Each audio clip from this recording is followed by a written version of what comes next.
माझे नाव सागर आहे. माझ्या गावी माझे कपड्याचे फार मोठे शोरूम होते. शोरूमसाठी माल घेण्यासाठी मी नेहमी सुरत व अहमदाबाद या ठिकाणी ऑनलाईन ऑर्डर्स करायचो. पण तिथल्या टेक्सटाईल कंपनीच्या मालकांनी व्यापाराची मीटिंग ठेवली होती. नवीन मालाबद्दल माहिती व ग्राहकांना कसे आकर्षित करावे याबद्दल ते मार्गदर्शन करणार होते. सुरतला माझे 5 दिवसांचे काम होते. त्यानंतर मी अहमदाबादला जाणार होतो. सुरत या ठिकाणी माझा मित्र रोहित राहत होता. त्याला कॉल केला. तो तिथेच होता. रोहित व मी 2017चे इंजिनिअरिंगचे कोर्समेट होतो. आम्ही सोबत एकाच रूममध्ये राहत होतो. आमची मैत्री एकदम घट्ट होती. रोहितने मला हॉस्टेलमध्ये न राहू देता घरी राहण्याचा आग्रह केला. पण एवढे दिवस मित्राच्या घरी राहणे मला बरे वाटत नव्हते. म्हणून मी त्याला नकार दिला. पण त्याने एवढा आग्रह केला की मला नाही म्हणता आले नाही. मी आज संध्याकाळी माझ्या प्रायव्हेट 4 व्हीलरने सुरतसाठी निघालो होतो. माझे गाव आणि सुरत यामधील अंतर 200 किलोमीटर होते. रात्री 3 वाजताच्या सुमारास मी सुरतला बसस्टँड जवळ पोहोचलो. त्या ठिकाणी रोहित मला रिसीव्ह करण्यासाठी आला. आम्ही दोघेही त्याच्या घरी गेलो. मध्यरात्रीचा वेळ होता. शहरात अगदी शांतता होती. काही टेक्सटाईल कंपन्यांमधील कामगारांची दरवाजे सुरू होती. 20 मिनिटात मी व रोहित घरी पोहोचलो. रोहितचे घर एका खूप मोठ्या अपार्टमेंटमध्ये होते. त्या अपार्टमेंटमध्ये सर्व घर 2 BHK ची होती. रोहितच्या घरी त्याची आई, वडील व त्याची लहान बहीण राहत होती. आम्ही घरात शिरलो तेव्हा त्याची बहीण सुजाता हॉलमध्ये झोपली होती. रोहितने अगोदर घरात सांगून ठेवलं असावं की माझा मित्र रात्री कोणत्याही वेळी येऊ शकतो, म्हणून एक रूम रिकामी ठेवावी. त्या रूममध्ये मी जाऊन झोपलो. सकाळी 7 वाजता मला जाग आली. रोहित फ्रेश होऊन रेडी झाला होता. ड्रॉइंग रूममध्ये त्याचे वडील व बहीण सुजाता टीव्ही पाहत बसले होते. मी त्यांच्या वडिलांना जवळ जाऊन नमस्कार केला व त्यांच्या तब्येतीबद्दल विचारले. तेव्हा ते मला म्हणाले, बेटा सागर, घरात सर्व ठीकठाक आहे ना? तेव्हा मी त्यांना म्हणालो, हो अंकल, सर्व मजेत आहे. येथे आमच्या टेक्सटाईल मालकाने सर्व व्यापाऱ्यांची मीटिंग ठेवली आहे. या सिलसिल्यात येणे झाले. चला, चांगली बातमी आहे. या कामाच्या निमित्ताने तुम्हाला भेटणं झालं. रोहितलाही बरेच दिवस पाहिले नव्हते. आमची भेट इंजिनिअरिंग नंतर फक्त फोनवरच होत असे. समोरासमोर कधी आलोच नाही. त्याची बहीण सुजाता सोफ्यावर बसून माझ्याकडे एकटक पाहत होती. तिने साडी घातली होती. याचा अर्थ तिचे लग्न झालेले आहे असे मला वाटले. म्हणून मी तिला म्हणालो, सुजाता ताई, कशा आहात? जिजाजी कसे आहेत? सासरी सर्व ठीकठाक आहे ना? तेव्हा ती काही न बोलता त्या ठिकाणाहून उठली आणि किचनमध्ये आईकडे जाऊन काम करू लागली. तेवढ्यात रोहित धावत घरात आला आणि त्याच्या वडिलांना सांगू लागला, पापा, आपला जो माल मुंबईहून निघाला होता तो कंटेनरचा अपघात होऊन पलटी झाला आहे. आपल्याला त्वरित मुंबईला निघायला हवे, नाहीतर खूप नुकसान होईल. तेव्हा त्याचे वडील त्याला म्हणाले, तुझा मित्र आला आहे घरी, तू थांब, मी जातो. नाही पापा, आपण एकटे तिथे जाऊन काय करणार? अडचण खूप असेल, मीच जातो. मी फ्रेश होऊन बाथरूममधून आल्यावर रोहित मला म्हणाला, यार, मला खूप इमर्जन्सी आली आहे, काम आहे. मी आता मुंबईला निघतो आहे. तुम्ही घरी राहा. कोणतीही गरज पडल्यास मला फोन कर. मी मित्राला सांगून काही व्यवस्था करून देईन. मी म्हणालो, ठीक आहे रोहित, आरामात जा. पोहोचल्यावर नक्की फोन कर. एवढ्यात रोहितने सांगितले आणि आपल्या गाडीने मुंबईसाठी निघून गेला. रोहितचे वडील व रोहित हे दोघेही मुंबईला राहत होते. फक्त शनिवार रविवार घरी येत असत. माझी मीटिंग उद्या सकाळी 11 वाजता होती. आम्ही सर्वजण दुपारचे जेवण करून थोडा वेळ आराम करण्यासाठी आपापल्या बेडरूममध्ये गेलो. सुजाता बाहेर सोफ्यावर बसून विचार करत होती. तिच्याकडे पाहिल्यानंतर ती फार उदास वाटत होती. तिच्या आयुष्यात काहीतरी घडले असावे असे मला वाटू लागले. पण तिला विचारावे की नाही हाच प्रश्न मनात पडला होता. तेव्हा मी बेडरूममध्ये न झोपता तिच्या समोर सोफ्यावर बसलो आणि तिला म्हणालो, सुजाता, ती रूममध्ये जाऊन झोप. मी इथे सोफ्यावर झोपेन. माझे बोलणे ऐकून ती फक्त मान हलवून दुसऱ्या बेडरूममध्ये जाऊन झोपली आणि मी हॉलमध्ये सोफ्यावर थोडा आराम करण्यासाठी झोपलो. दुपारचे 2 वाजून 30 मिनिटे झाली होती. अचानक माझ्या कानावर वेगळ्या कुजबुजीचा आवाज येऊ लागला. त्या कॉलनीत एवढी शांतता होती की सुई जरी पडली तरी आवाज ऐकू येईल. ही कुजबूज जास्त वाढू लागली. मी थोडा इकडे तिकडे नजर टाकली तेव्हा मला कळाले की तो आवाज रोहितच्या आई वडिलांच्या बेडरूम मधून येत होता. मी विचार केला, त्याचे वडील शनिवारी व रविवारी घरी येतात म्हणून ते एकमेकांशी काहीतरी बोलत असावेत. मी त्यांच्याकडे जास्त लक्ष न देता सोफ्यावर डोळे लावून झोपण्याचा प्रयत्न करू लागलो. काही वेळाने सुजाताही हळूच हॉलमध्ये आली. तिच्या पायांचा आवाज आला तेव्हा माझे डोळे उघडे होते. पण तिने माझ्याकडे पाहिल्यावर तिला वाटले की मी झोपला असावा. मी मुद्दाम डोळे मिटून घेतले होते. काही वेळापर्यंत ती कुजबूज ऐकत राहिली आणि काहीतरी वेगळे ती त्या ठिकाणी उभे राहून करू लागली. तिच्या त्या हालचालीमुळे मला फार अस्वस्थ वाटू लागले की ही मुलगी आपल्या आई वडिलांच्या आवाजामुळे इतकी व्याकुळ का झाली असेल. आता त्या रूममधली कुजबूज थोडीशी शांत झाली होती. सुजाता परत माझ्याजवळ येऊन पाहू लागली की मी झोपलो आहे की नाही. तिला या गोष्टीची भीती होती की मी जे पाहिले ते स्वप्नातले पाहिले तर नाही ना. त्यानंतर ती आपल्या रूममध्ये गेली. मला नंतर समजले की ती हॉलमध्ये का झोपत होती. पण तिला असे करण्याचे कारण काय, तिच्याबद्दल वेगवेगळे विचार माझ्या मनात फिरू लागले. संध्याकाळच्या वेळी रोहितच्या आईने मला दूध आणायला सांगितले. तेव्हा मी तिला म्हणालो, मी जाऊन दूध आणतो, तुम्ही राहू द्या. मलाही असे कोणतेही काम नाही. ती घरात अगदी शांत राहत होती, कोणाशी जास्त बोलत नव्हती. मी बोललो तरी तिने फक्त मान हलवून उत्तर दिले. मी दूध आणल्यानंतर ते दूध आईजवळ देण्यासाठी मी किचनमध्ये गेलो. आंटी, हे दूध कुठे ठेवू? तेव्हा रोहितची आई म्हणाली, बेटा सुजाताकडे दे आणि मग फ्रीजमध्ये.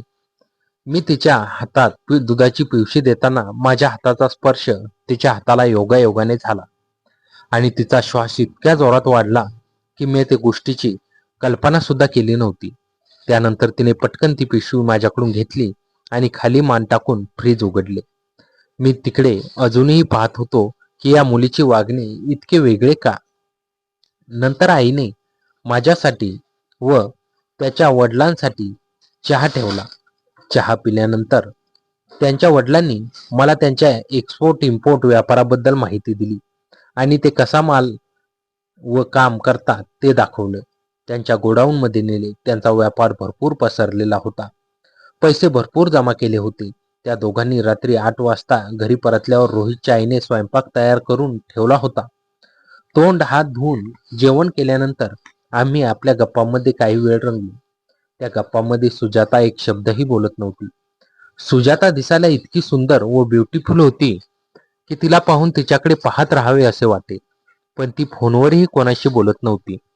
सतत घरात उदास चेहऱ्याने काम करायची व इकडे तिकडे फिरायची. रात्रीचे 11 वाजले होते.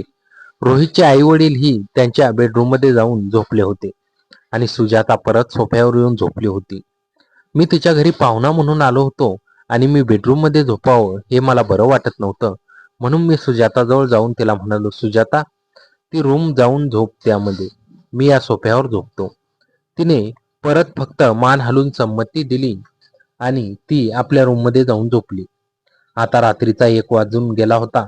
मलाही झोप लागत नव्हती. अचानक सुजाताच्या बेडरूमच्या दाराचा आवाज मला आला. मी पटकन मोबाईल बंद केला आणि डोळे मिटून घेतले. रूममध्ये सर्वत्र अंधार होता. बाहेर येणाऱ्या सिक्युरिटी लाईटचा उजेड थोडाफार रूममध्ये पडत होता.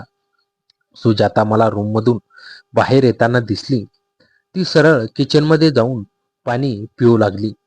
माझे लक्ष पूर्णपणे तिच्याकडे होते. ती सुद्धा माझ्याकडे पाहत होती की नाही हे मला माहित नव्हते.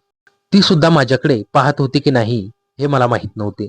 सुजाता काही वेळ आई वडिलांच्या बेडरूमच्या दाराशी येऊन आत पाहण्याचा प्रयत्न करत होती. मग मी विचार केला, बंद दारात आत तिला काय दिसणार आहे. मला वाटले की ही सायको असावी. तिच्या डोक्यात वेगवेगळे विचार येत असावेत.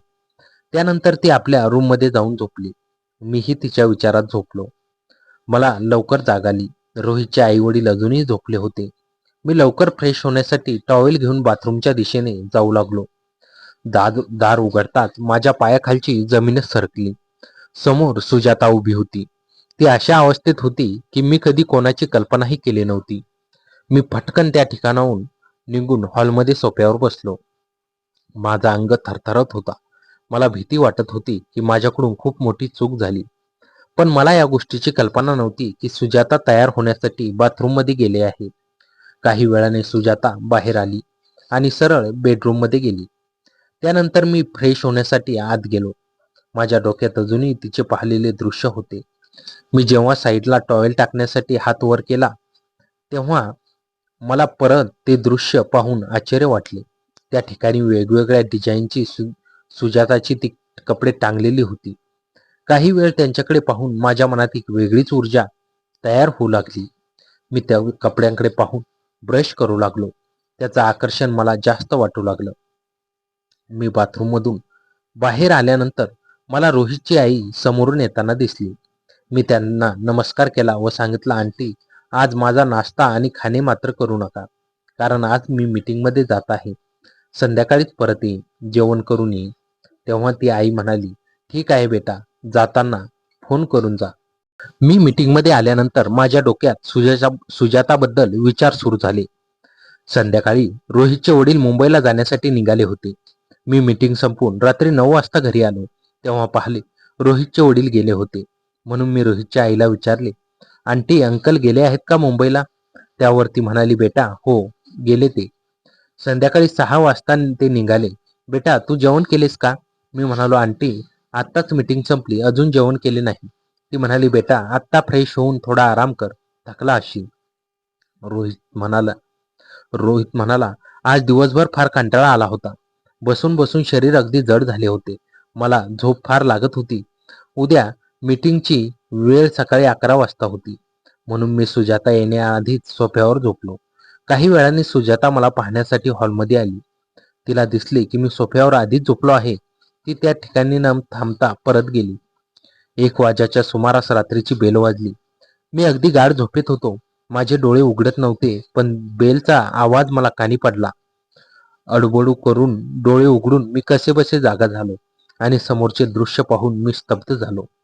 रोहितची आई दार उघडून एका मनुष्याचा हात धरून आपल्या बेडरूम मध्ये नेत होती. मी परिवाराबद्दल विचार करू लागलो. अगोदर दिवसभर त्याची बहीण मुकी राहते. तिला बोलता येत असूनही ती बोलण्याचे नाटक करते, आणि आता रोहितची आई कोणत्या तरी माणसाला आपल्या बेडरूम मध्ये घेऊन जाते. हा प्रकार मला काही कळत नव्हता.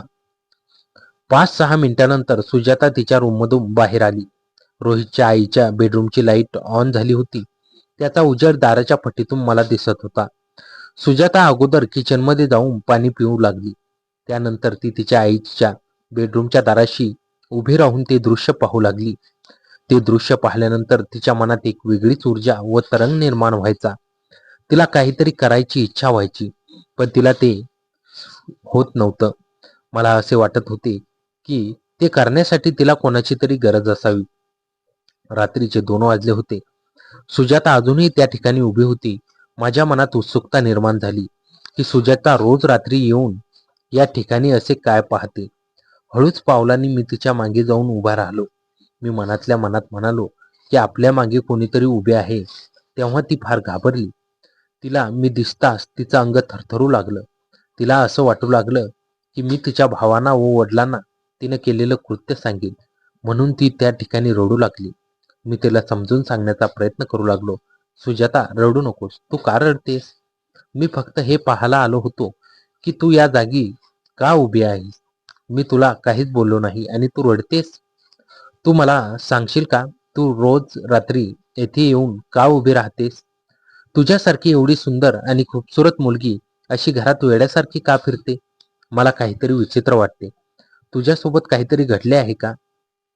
तेव्हा सुजातानं माझा हात पकडला आणि मला तिच्या बेडरूम मध्ये नेले. तिच्यासोबत झालेली घटना मला सांगू लागली. तेव्हा मला आश्चर्याचा धक्का बसला. आम्ही दोघं तिच्या बेडरूम मध्ये जाऊन बेडवर बसलो. मी तिची गोष्ट ऐकू लागलो. त्यावर सुजाता म्हणाली, आज 1 वर्षापूर्वी माझे लग्न माझ्या वडिलांनी खूप धूमधडाक्यात केले. ते लोक गांधीधामचे राहणारे होते. त्यांचाही खूप मोठा व्यापार होता. लग्नाच्या 1 महिन्यापर्यंत माझे व माझ्या नवऱ्याचे आपसात मिलन आणि प्रेम खूप वाढले गेले होते. आम्ही दिवसातून 4-5 वेळा फोनवर बोलत असू. पण माझ्या लग्नाला 3 महिने झाले तेव्हा माझ्या पाठीवर व पायावर पांढरे डाग माझ्या नवऱ्याने पाहिले. तेव्हा तो चांगला की हिला आधी असं काही नव्हतं, हा आजार कुठून आला. या कारणामुळे माझ्या नवऱ्याने माझ्याशी बोलणे बंद केले. तो मला पत्नी मानत नव्हता. माझ्याशी सर्व प्रकारचे नाते त्याने तोडले. मी लाचार झाले. त्या घरात पतीनेच साथ सोडली तर मी काय करणार? असा वेळ जात असताना महिने झाले. त्या घरात माझा श्वास गुदमरू लागला. माझ्या जगण्याची इच्छा संपली होती. म्हणून मी पप्पांशी बोलून त्यांच्याकडून घटस्फोट घेतला आणि येथे येऊन मला 4 महिने झाले आहे. पण एका विवाहित मुलीचा घटस्फोट झाल्यानंतर तिच्यावर काय ओढवते याची माझ्या कुटुंबाला चिंता नव्हती. माझे पप्पा व भाऊ आठवड्यातून 5 दिवस मुंबईला राहतात आणि 2 दिवस घरी राहतात.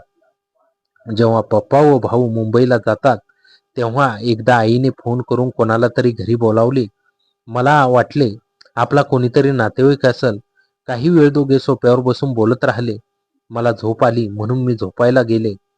पण जेव्हा रात्री 1 वाजता माझी झोप उघडली तेव्हा आईच्या रूममधून मला कोणाचा तरी आवाज येऊ लागला. जेव्हा मी आईच्या रूम जवळ गेले तेव्हा त्या माणसाचे आणि आईचे प्रेमभरीत बोलणे चालू होते. हे पाहून माझे मन अधिक व्याकुळ झाले. कारण आधीच पतीने साथ सोडली होती. मी कोणाच्या आधारावर जगणार? नंतर जेव्हा मी चौकशी केली तेव्हा मला कळले की तो माणूस माझ्या आईचा बॉयफ्रेंड आहे. ते शाळेत एकाच सोबत शिकत होते आणि तो माणूस आमच्याच अपार्टमेंटमध्ये खालच्या मजल्यावर राहतो. जर माझी आई त्या इच्छेसाठी दुसरे प्रेम करू शकते तर मी फक्त त्यांना पाहून मनाची तसल्ली करत होते. आणि सागर, जेव्हापासून तो आमच्या घरी आला आहेस तेव्हापासून माझे आकर्षण तुझ्याकडे खूप वाढले आहे. मी म्हणालो, पण सुजाता, मी तुला तसे प्रेम देऊ शकत नाही कारण तू माझ्या मित्राची बहीण आहेस. हो, मी रोहितला सांगून तुझे दुसरे लग्न करू शकतो. त्यावर सुजाता म्हणाली, आतापर्यंत त्याने माझ्या लग्नासाठी केले नाही की तो खालच्या मजल्यावरच्या भाऊजाईच्या चक्रात आहे. त्या भाऊजाईचे 2 महिन्यांपूर्वी लग्न झाले आहे आणि याचा अपार्टमेंटमध्ये राहण्यासाठी एका महिन्यापूर्वी आली आहे. तेव्हापासून त्यांचे प्रेम सुरू आहे. माझ्या इच्छा आणि ख्वाहिशी अशा मारून गेल्या आहेत. मला फक्त तुझाच आधार हवा आहे. सागर, मी तुला माझ्याशी लग्न करण्यासाठी सांगत नाही. जोपर्यंत तू येथे आहेस तोपर्यंत तू माझ्याशी प्रेम करू शकतोस. तिची व्याकुळता पाहून मला फार वाईट वाटू लागले. आता रात्रीचे 3 वाजले होते. रोहितच्या आईच्या बेडरूममधून होणारी हालचाल बंद झाली होती. हळूहळू सुजाताने माझ्या हाताला स्पर्श करू लागली. तिच्या मनात चाललेले भाव मला समजू लागले. ती आता माझ्या जवळ येऊन बसली होती. तिला त्या गोष्टीची माझ्याकडून हव्या होत्या, ज्या गोष्टी ती मागच्या 5-6 महिन्यांपासून तिला मिळाल्या नव्हत्या. आता तिची उत्सुकता माझ्यापासून मनात नियंत्रण राहिले नाही. म्हणून मी माझ्या दोन्ही हातांनी सुजाताचा चेहरा पकडला आणि हळूच ओठावर ठेवले. ओठावर ओठ लागले आणि आम्ही एकमेकात मिसळून गेलो. सुजाताला माझ्यापासून वेगळं व्हायची इच्छा होत नव्हती. मग आम्ही दोघे एकमेकांच्या प्रेमात एवढे गुंग झालो की आम्हाला कळलेच नाही. आम्ही शांत होऊन वेगळेच झालो. आता जोपर्यंत मी रोहितच्या घरी होतो तोपर्यंत दुपारी व रात्री माझी व सुजाताची भेट बेडरूममध्ये व्हायची आणि यावेळी रोहितची आई व्यस्त असायची. मी सुजातासोबत व्यस्त असायचो. सुजाताची आठवण माझ्या हृदयात सतत साठवून ठेवावी अशी होती. तिचे माझ्यावर भरपूर प्रेम झाले होते. तिला मला सोडायची इच्छा होत नव्हती. तिला 6 महिन्यांपासून जे कोणी दिलं नव्हतं ते मी तिला 2 तासात दिलं होतं. तिची माझ्याशी लग्न करण्याची खूप इच्छा होती.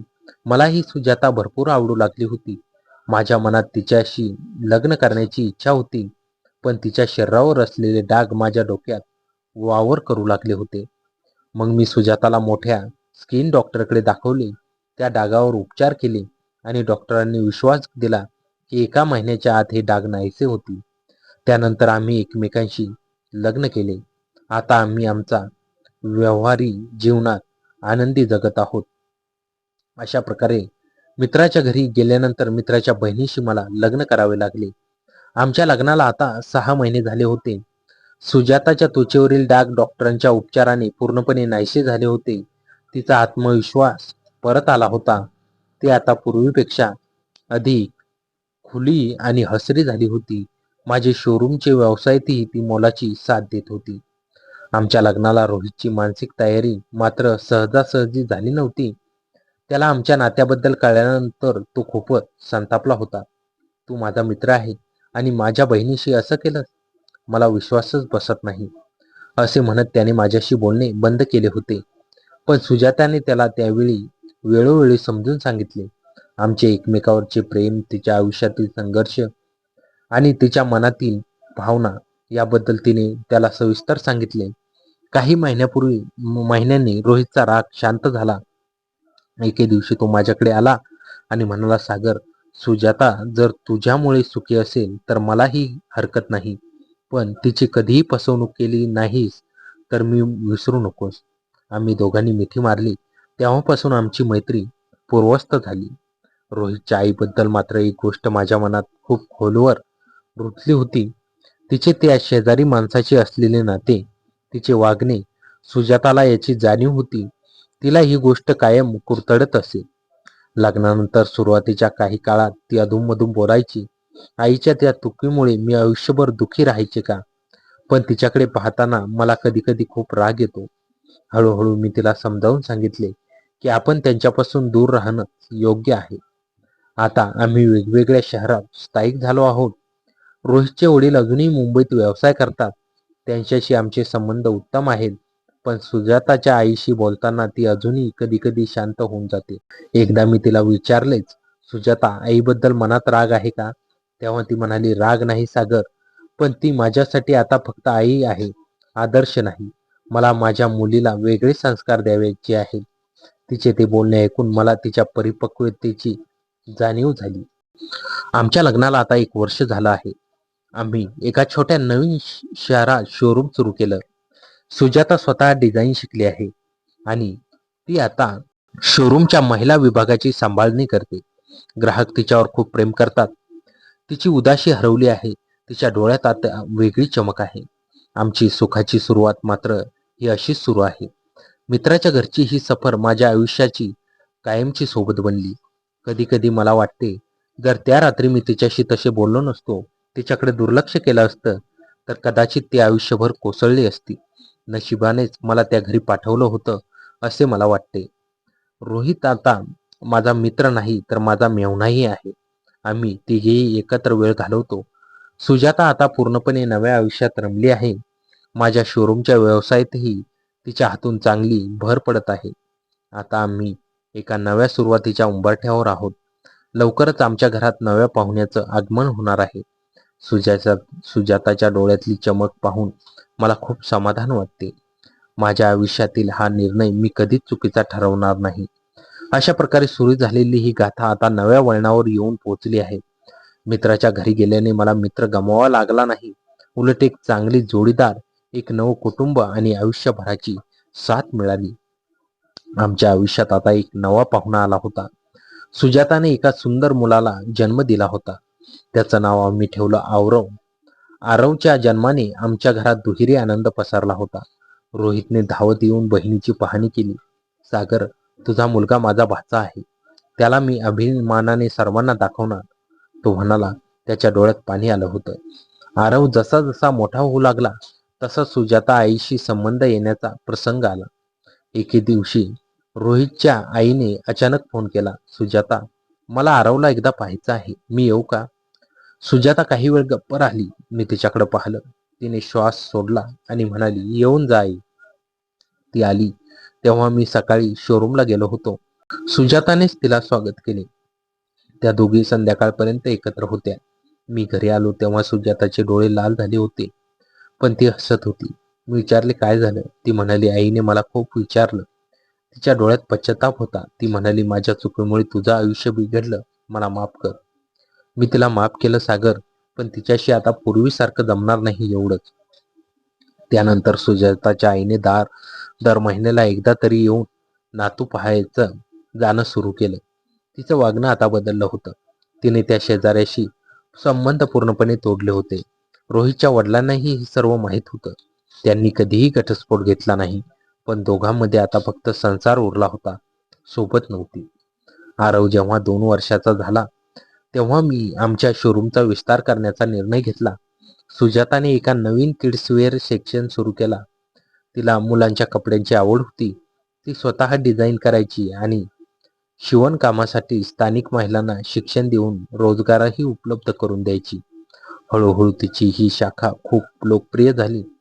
एक दिवस तिने रोहितचा फोन आला. सागर, मी सुजाताला एक गोष्ट सांगू इच्छितो, पण तिला बसून सांगितलं पाहिजे. त्याच्या आवाजात काहीतरी गंभीर होतं.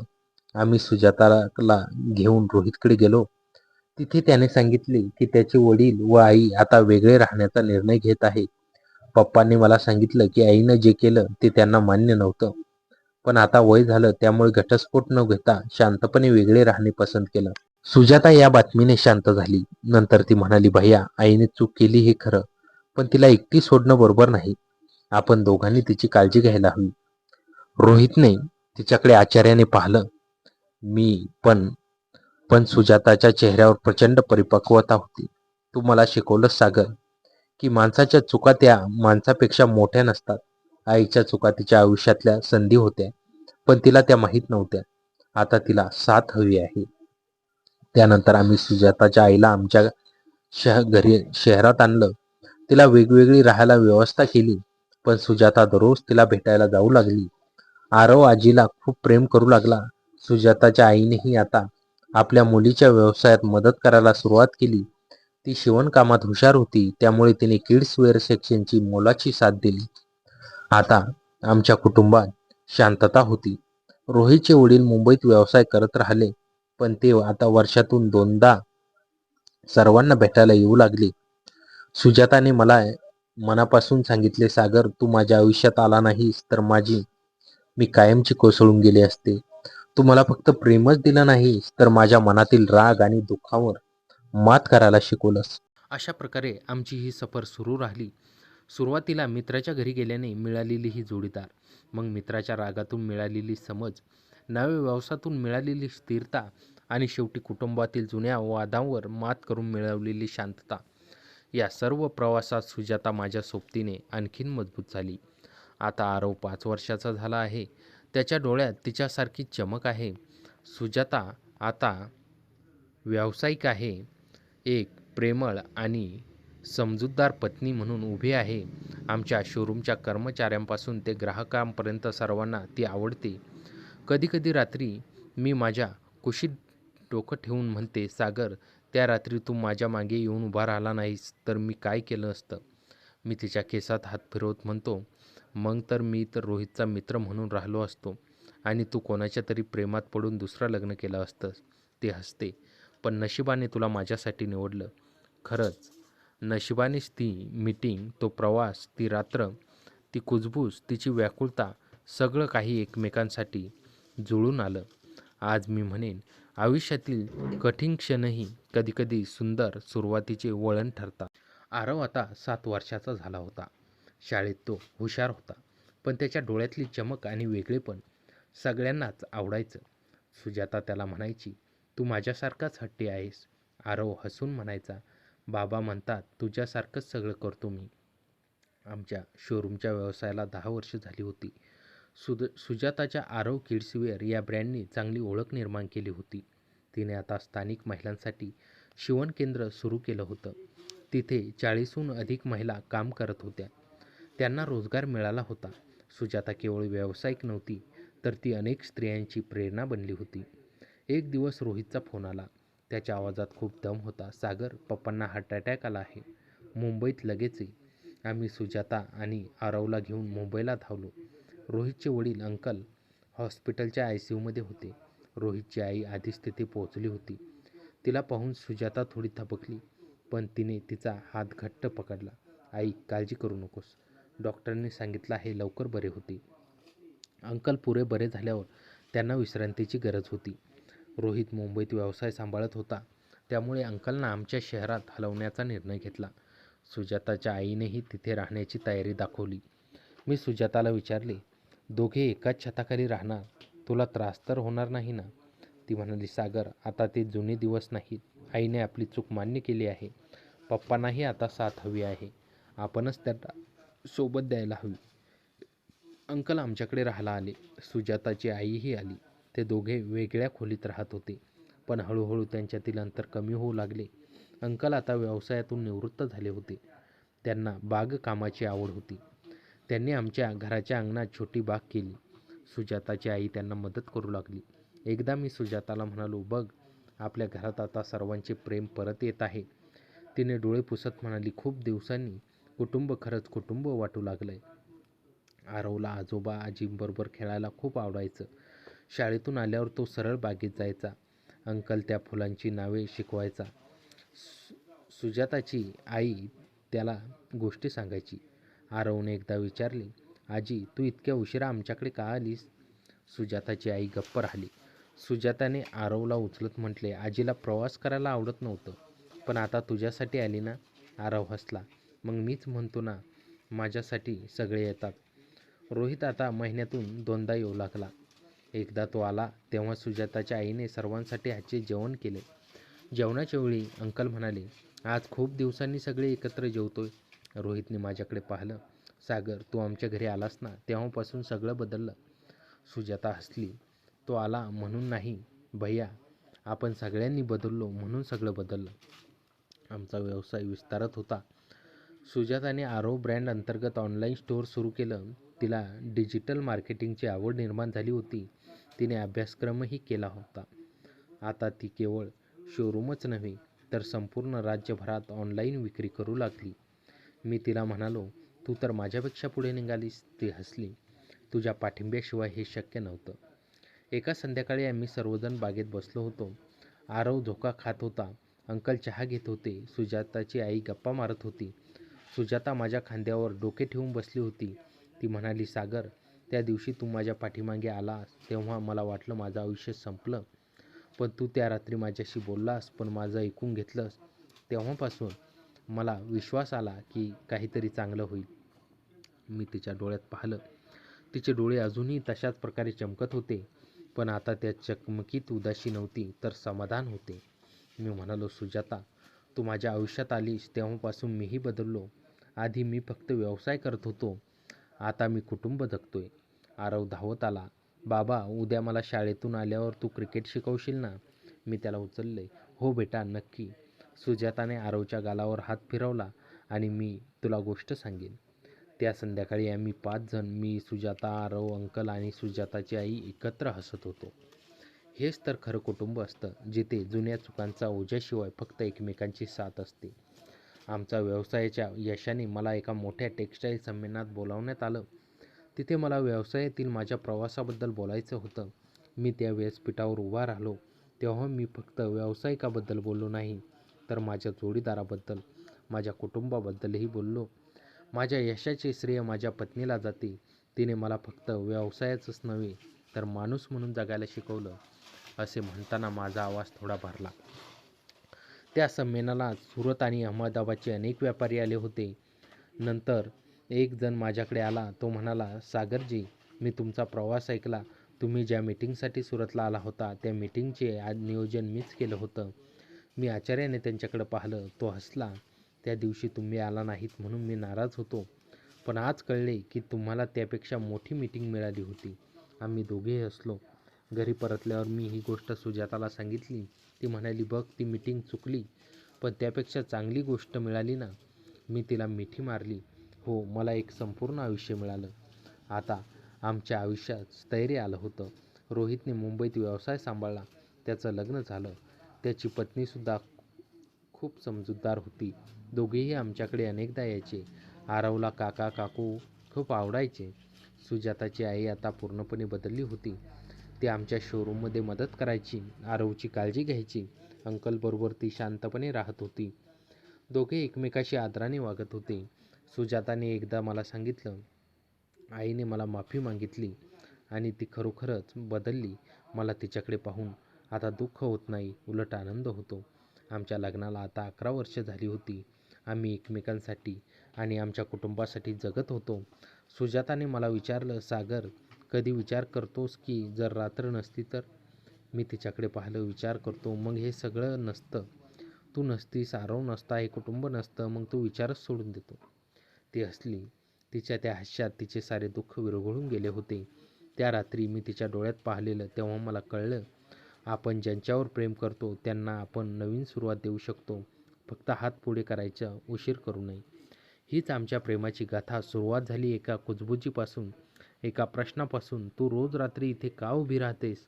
आणि आता ही कुजबूज आमच्या घराच्या प्रेमाच्या गप्पांमध्ये बदलली होती. तर मित्रांनो, कथा कशी वाटली कमेंटमध्ये नक्की कळवा आणि चॅनलवर नवीन असाल तर आता सबस्क्राईब करा.